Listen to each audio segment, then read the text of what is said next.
Protect your business at all cost. Alam nyo ba mga boss na sa pagpuprotekta sa negosyo natin, it started from the moment na nag-hire ka ng mga tao. Yung nag-interview ka pa lang, yung moment na nagplano mong mag-hire pa lang ng tao, yan yung moment na kailangan mo nang protektahan yung negosyo mo. Okay? So, sa mga hindi pa pala nakakakilala sa akin, ako nga pala si Roger Silvido, isang negosyante at merong 5 taong experience sa pagpapatakbo ng computer store, computer shop, at nagsusupply na rin kami sa mga BPO companies. Ayun, so, ma-share ko lang sa inyo mga boss, no, na dito sa business namin, meron akong tao dati na involved sa illegal na substance. Ayun, alam nyo na yon kung ano yon.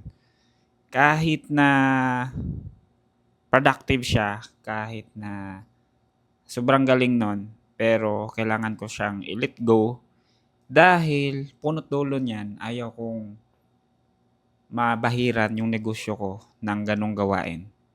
Okay, so ayun, we separate ways dahil bawal talaga yon sa akin. Bawal yung mga ganong gawain sa negosyo namin. Okay? So, ayun, sa topic natin na pwede mong protektahan yung negosyo mo sa moment pa lang na nag-hire ka pa lang. So, ngayon mga boss na nag-hire ako ng mga tao, isa sa pinaka-requirement ko is naghihingi ako ng drug test. Ayun.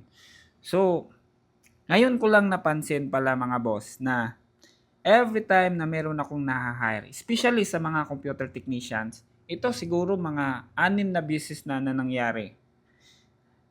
Meron akong na-hire tapos nung hiningan ko na siya ng mga requirements, dumating sa moment na ang dami nilang alibay. Yung isa, sir, pass lang muna sir, hindi mo na ako papasok dahil ito nagka-problema sa family. Yung isa, yung another alibay niya is bumalik daw yung arthritis niya. Yung isa naman, sir, sorry sir, hindi ako nakakuha dahil wala akong budget. Yung isa naman, yung alibay niya is, sir, pasensya na po, meron pa ako nakitang ibang opportunity.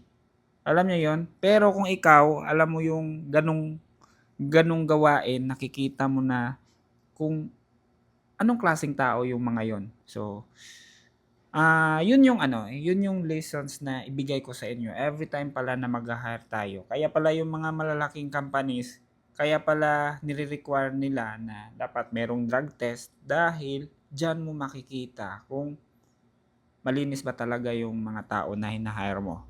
So ayun, since then no na meron ako mga experience sa ganyan, pahirapan talaga yung pag-filter ng mga tao.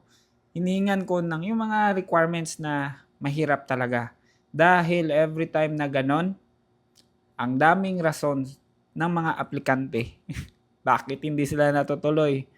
So, ayun lang, payo ko lang sa inyo ngayon mga boss, sa mga computer shop owners, sa mga computer store owners, ayun, or sa lahat ng mga negosyante dyan na nag-hire kayo ng mga tao, ugaliin po ninyo na maghingi ng mga maraming requirements.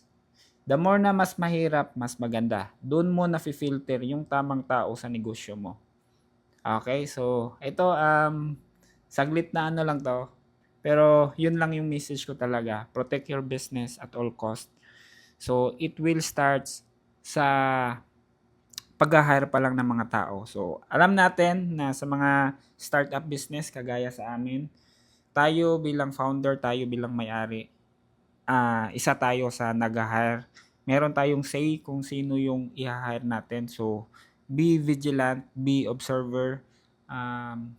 Pigain mo talaga yung aplikante. Lahat ng gusto mo dapat nakaayon sa personalidad mo, nakaayon sa business goals nyo. Yan yung hanapin nyo. Okay? So, ayan lang. So, invite ko pala kayo. Meron tayong group sa Facebook, Work Smart Community. Ayun, pwede kayong pumasok doon. Mag-usap tayo doon kahit na ano.